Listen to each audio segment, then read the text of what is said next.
She does stand-up comedy, obviously. She also does improv. So she's very multi-talented and very funny. You guys are gonna absolutely love her. You ready? Yeah! Give it up for NICOLE KERBS. Let her hear it, Nicole.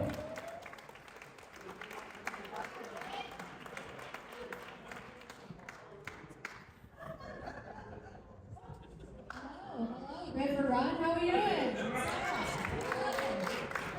Hello. Did we all have a really nice Valentine's Day weekend, Galentine's Day weekend? Did you feel the love? Nice. I realized this Valentine's Day weekend that I think that I hype up the Galentine's part more than the Valentine's part, which sucks because I just got married. My husband was like, "What would you like to do for Valentine's?" I was like, "You want to go to the outlets and maybe get some pants? You need pants, right? Let's just go get pants." And then I guess we'll just watch the pit and pass out. That's fine. Whereas like my girlfriends were like, "What do you think you want to do?" And I was like, "Well, we're gonna go get a brunch. There's gonna be so many mimosas. Michael Bublé will be there. It will be great, you know." But I think it's because as I've gotten older, I've realized like I think I'm a lot more of a tougher critic on my girlfriends than I have been on my boyfriends. And ladies, let me know if you feel this way about your girlfriends too. If you meet a woman, because it's hard to make friends, but when you meet a woman that feels like friend material, you know, there's a lot of questions that you're asking yourself. Like, what kind of books does she read? Is it the same kind of book porn that I read? These things are important. Who was her favorite Spice Girl? Does she know who they are? These are important. You know? What Harry Potter house is she? I need to know. Whereas like with boyfriends, I was like, does he know how to read? Does he do that? It's important. With women's purses as well. I'm always like zoning in on those because I'm like, is it a tiny fanny pack? Is it like a big mom purse? Will she have tampons if I need them? What size will those tampons have? Important. Whereas like with dudes, I'm like, how deep are your pockets? Not for financial reasons, girls don't have pockets, so I need to know if you can hold my stuff. Can you do that? You know? But yes, I just got married, you guys. I just got married. Thank you. Thank you so much. I feel like I'm what you might consider in the South a bit of a geriatric bride. I'm 33 years old and I just got married. I'm so sorry. I know, it's weird. But hey, right? That's what I'm saying. You know, because like when we first moved here, a lot of like my coworkers were like, "How long have you guys been together?" And I was like, "Oh, like 2 years." And they're like, "Well, what's he waiting for?" And I was like, "I'm just trying to suss out if I can stand his farts, okay? So like, slow down. Like, what are we doing? You know, if I married the first guy I fell in love with at 22, I'd be divorced like 6 times. Like, I can't. I just can't. But I'm having a hard time finding things to hate about him. I hear him as soon as you get married, you're supposed to hate your spouse. But it's unfortunately he's super cool, so I don't hate him yet. I'm sorry, I don't. Thank you. He's really sweet and stuff. He's a gamer. That's my specific type of genre of dude I've always dated. He's a dorky dude. I don't know if you can tell I'm a bit of a dorky broad. Okay, so I needed a dorky dude. And I don't know if you guys have gamers in your lives, like your kids are this way. Yes? Okay, got you. Friends? Yes. So I have a bit of a case to state for gamers, because I feel like they get a bad reputation as being like smelly and they don't go outside and, you know, they're awkward. Yes. But the thing is, it's like, if you're dating a gamer, like, you don't ever have to wonder where he is. Like, he's wherever the internet is, you know? Like, you're never like, I don't even know where he is right now. It's like, wherever a router is probably where he is. And if I want attention, I unplug it, you know? If it hurts my feelings, I'll just change the password. Like, it's okay, you know? And he, like, also is usually only talking to, like, 6 other dudes in 6 different states that look exactly like him. So if he's cheating on me, it's with, like, a dude named, like, Uwu Face 4664 or something. So it's fine, you know? It's not a big deal. But he recently has evolved as a gamer. It's no longer, like, 6 different screens that he's looking at. He needed these screens directly glued to his face, so he got one of those like Meta VR whatever things. So now he just looks like an intern for like Daft Punk all the time. So he's just doing that. And I don't know if you know this about these VR headsets, but you don't have a controller. The controller is your body. And so he recently was playing a Batman video game in the middle of the living room, and so I watched him out of nowhere descend from a ledge as Batman, like this. And later, he decided to scale the wall as Batman, to which, again, just went. Me and the wiener dogs were so confused. We really were.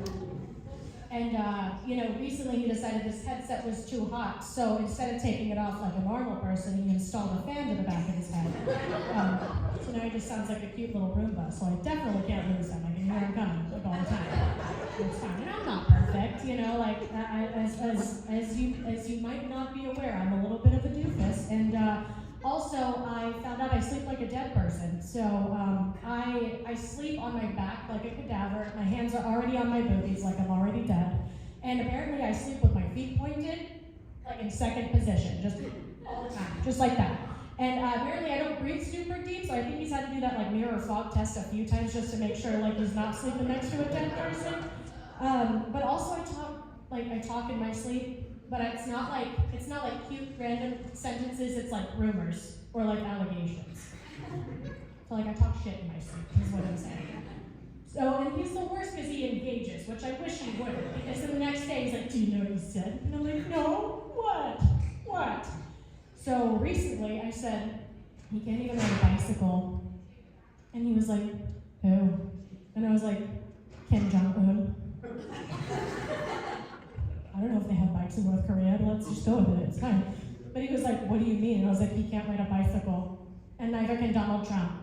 And again, I don't know if that's true, but maybe we should start this rumor. I'm just saying. So, unfortunately, I'm just terrified. One day I'm gonna wake up and he's gonna be like, hey, so, I don't know if you know this, but you just started World War III. So, good job while you were sleeping. Good job, you know?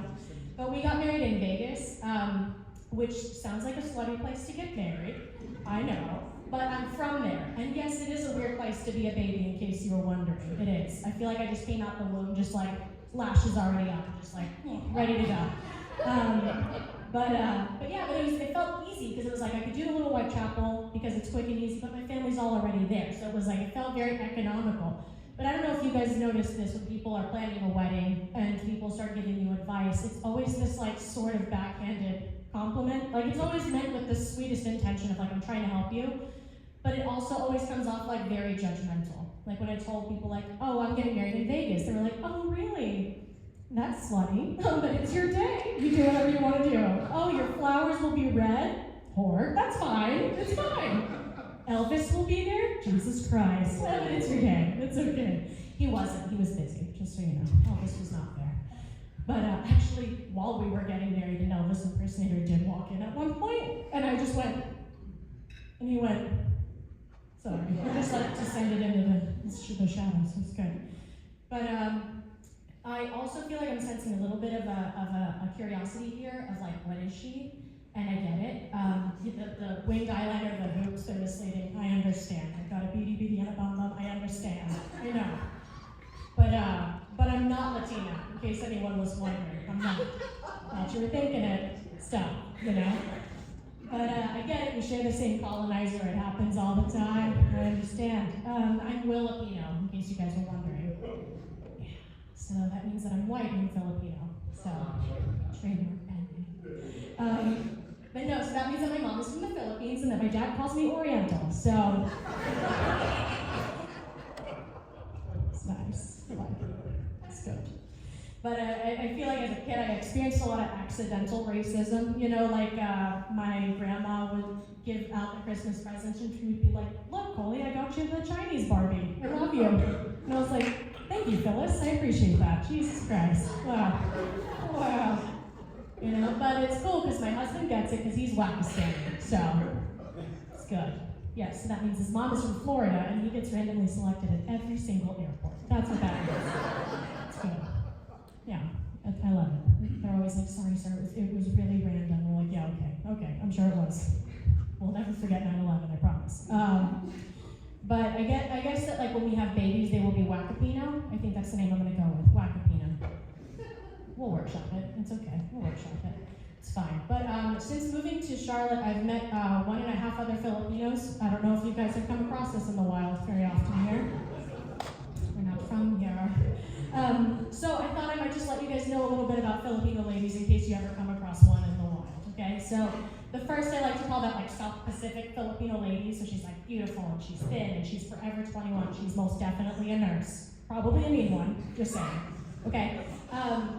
And then the other one I like to call that like colonize me, I dare you kind of Filipino lady. Can I swear a little bit? Is that okay? Yes. Okay, cool. She's built a little bit like a brick shit house, if you don't mind my saying. I think that's the clinical term. You know, like Lilo and Stitch? We're like Lilo and Stitch shaped. You know what I mean? Like, not like Stitch, like Lilo. Like baby Simone. Just like, just very like little and dense and just muscular everywhere. Do you guys remember that era of skinny jeans? It was a nightmare, just so you know. Because I've got those like, don't fuck with me calves and the don't fuck with me thighs. Pardon my French, I'm so sorry. It's a combo, But it's cool, you know, it's taken a while to like my body type because being a woman in society is stupid, as we all know. But I like it now, you know, like I'm naturally very strong. I'm a weirdly fast runner. I have a low heart rate, like an athlete, according to my doctor. After she usually will tell me I'm morbidly obese, and then she'll screen me for depression, and I feel like they're correlated, and she doesn't believe me. Well, you hurt my feelings, so yes, I'm sad. And she's like, is it because you're fat? Is that why? I'm like, ma'am, Jesus. Do you want the cocaine now or later? Hold on. But every year I disappoint her because I don't have diabetes. Like a math problem she can't solve. She's like, come on, just get it. Like, okay, everyone's doing it. Just do it already. And I'm like, man, I'm trying, I promise. I am. I'm really working on it, but Mama didn't raise a quitter, so we'll try again next year, you know? But I also have come to terms with the fact that I believe that being thick is a survival tactic. Go with me on this, okay? Do we have true crime fans in the audience, out of curiosity? Okay, I have a pop quiz. So the number one threat to a woman's life is a man. It's a man. You think it'd be the sun or traffic or war or famine. It's not. It's men. It's usually men, she knows. So sorry for those of you on dates. This is but usually, so I imagine, you know, let's play the situation out. Like a serial killer looking for victim number 6 in a Trader Joe's parking lot or whatever. And he's laying out all the things that women will fall for, like Lululemon leggings and like Taylor Swift tickets and pumpkin spice lattes. And he comes across me, just built out of nothing but hot Cheetos and Takis all the way up and down. Okay? And just imagine him being like, get in my van. Because I feel like I just go like, you know what, make me, okay? I would love to take a PTO day. Please adopt me. I'd love to hear him go, can't take this team's call, I'm in a windowless van. Sorry. But I feel like he would just pop a blood vessel, so it's just like if the juice isn't worth the squeeze, you know? So I'm just saying, the next time you're something like, I should do a juice cleanse, I should lose weight, like thick thighs do save lives, okay? I'm just saying. They do. They really do. But I've been like trying to switch up the exercises because you don't want to just like go for walks all the time. It gets boring, you know? So trying to switch it up, but there's a workout in Charlotte that is really popular that I just need to like rant about for a second. Is this a safe space? Is that okay? All right. I think spin classes are stupid and you can't change my mind. I'm sorry. So good you just say it out loud, you know? But I'm just not waking up at like 5 a.m. on a Tuesday morning to drive to some random strip mall, to walk into some studio where they're playing like house music and there's purple bisexual lighting and we're all getting on these bikes that are not going anywhere. I'm not gonna do it. I'm just not. I'm not doing this upper body dance routine. I'm overwhelmed. There's too much going on. I'm not gonna like listen to some dude with a Britney Spears microphone, okay, named Maverick or something, probably like just peer pressuring me to pedal towards the life that I want. I can't do it. I just can't. I'm not into it. Also, just a quick poll. Does everybody else feel like when they've gotten off of these seats that they've been punched in the butthole, or is that just me? Ready? They're always like, you'll get used to it. And I'm like, stop it, Melanie. You don't know what you're talking about. Stop it. You're lying. So as I said, I'm not from the Carolinas. I was raised by city people that are afraid of places they cannot access cable, okay? And, but when I moved to the Carolinas, like, you guys are outside all the time, which I get it. It's gorgeous, for sure. Like, frolic outside, whitewater rafting, hiking, blah, blah, blah. All the stuff on the Girl Scout cookie boxes. You're doing it. Thought these were staged images by Big Cookie, but you're doing this in real life. You are. And hiking feels like a good gateway into the great outdoors because you're walking uphill and you turn around. Easy. So when somebody invites me, as I'm lacing up the shoes, there's always that thought of like, the woods are a great place to hide a body. How well do we know Claire from accounting? I don't know if we know her that well. And then I'll usually go like, hey, sorry, I can't, I pooped my leggings, I can't go hiking, sorry. Not my thing. Lake activities creep me out. Lakes are beautiful in theory, but I'm from Las Vegas, remember? So where I'm from, lakes are where you dump the bodies, okay? So Some people are like paddleboarding and jet skiing. I'm like, what's in there? Who's in there? Is the better question. We don't know. No, water's too dark, I'm scared. But also, there's a lot of other like activities that have popped up in Charlotte with like kids my age. Like pickleball confuses me. I'm just gonna say it, okay? Is it big ping pong or little tennis? Like, what are we doing? Just commit. What are we doing? It's confusing.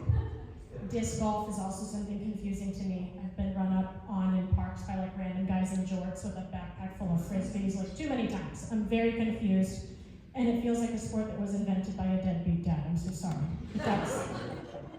You see him once a month, and you're like, bet you can't throw it that far. Wow, you did. Go get it. You know, it's sad. It's so sad. Zip lining is absolutely not my jam. It's the strangest team building activity I've ever seen. I can't do it, okay? I'm not going to attach myself to a wire and fly through the freaking tree's vagina first, okay? What's the rush? Can I not walk? What are we doing? I'm not going to like put my life into the hands of some Patagonia wearing Cliff Bar eating hippie named Dave, okay? Who has me hanging by a carabiner clip. Are you kidding me? Like my carabiner clip can barely keep my keys attached to my butt. This is not safe. Thanks for the helmet. It's a cute accessory. I don't think it's gonna do much for me though, guys. I'm good. No. No. Not a fan. I don't like it. I don't like it. So I've been doing a lot of yoga recently because it feels safe, you know. But I will say I don't think I like doing it in a studio because I have the constant invasive thought of just like, don't fart. So,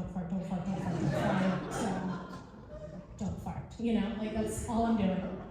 But they're prying you for it because they're constantly like, okay, breathe in, breathe out, breathe in, breathe out. And it's just like they're just constantly just building the biggest whoopee cushion that's ever existed in your tummy. And then they'll be like, lay on your back and put your legs over there. And I'm like, please, God, nobody make any sudden movements. Don't scare me, okay? And then that's almost always when the teacher will walk by and be like, let me push you deeper into this twist. And like, please do not do that. Please don't. And I may or may not have possibly did like a cough tube once and was like, cool, I have to change my name and move 6 states away. Goodbye. So now I just do yoga at home, okay? Where I can two-piece. And I only bother the dogs and Joey, but he doesn't notice because he's Batman over there, you know? So it's fine. It's okay. But did we survive that storm of the century a few weeks back? Have we all recovered and rebuilt? Thank God, we're so resilient. No, but truly, I genuinely felt like they were crying wolf, you know, because like the week before, they were like, it's gonna be bad, and then like it wasn't. And I did all the things they told me to. I bought all the milk and the eggs and the bread, which I don't know, is this like a North Carolinian spell you guys do, where it's like if we make the French toast, then the snow goes away? Like why are we having French toast parties? I wasn't invited, it's rude, you know? But I did all the things, and all I did for like the week in between was just like slip on ice and just tap dance around Charlotte all the time, and it was so annoying. Did anybody else have that thing where like half of your yard was grass and the other half was an ice rink? Yeah. Awful. But I will say I've noticed that there's two ways people react with the ice, you know? Like some people will just like slip and be like, oh golly gee, no problem. But then there's other people that get like real like want to speak to the manager about the ice situation, and I get it, you know, where they'll just like slip and be like, GD, they said there wasn't going to be ice, but there's ice, it's right here. I almost died. I'm one of those. And I realize this ice gives me daddy issues a little bit. Go with me. Everybody's got this thing that makes them laugh uncontrollably, right? So my dad's thing is like people slipping in that like Looney Tunesy kind of way. Like you remember those like America's Funniest Home Videos compilations of people just eating crap? So when I was a kid, if I fell, my dad was always like, no, and I was like, this is the worst. So anyway, when I almost slip, I'm always like, Freddie's gonna come out of the woodwork and ruin my day. I can't slip, I can't fall, everyone will know. Like, that's immediately my thing. Can I tell you my thing that makes me laugh uncontrollably? I like it when people mispronounce things, but like really confidently. Especially like in public, it's hilarious. And I'm not perfect. I said tarantula one time, very much meant tarantula. Okay, like I'm not perfect. It's fine. But I was very recently in a meeting where somebody said that their daughter got a chihuahua the other day. Imagine the income bracket you've got to be in where you've never seen a chihuahua in your life. You know, like, what do you mean? She's like, have you ever seen these chihuahuas? They're so cute. And I never wish I could budget for Botox harder in my life, I'm telling you. Because you know when someone says something dumb in real life, like to your gonna be like, don't react, don't react, don't react, don't react. I couldn't do it. This is why I feel like we should only do meetings like virtually so I could turn off my camera and like cackle like a psychopath. But you know, we've all got our things, it's okay. I dated a boy in high school who very often out loud in public would refer to that traveling circus troupe as Circus Olay. Not Cirque du Soleil, it was like Circus Olay, and he would say it that way. And I was like, honey, we're in public, stop it. And I think about this guy a lot whenever I'm having like a low self-confidence day. I'll just be like, well, that guy like drives and stuff and like pays taxes and like these dumb people live among us, so can't all be that bad. I'm sure whatever screw up I've done is not that bad. So I'm sure he's still saying it and no one's corrected him, you know? But anyway, you guys have been great. Thank you so much. I have NICOLE KERBS.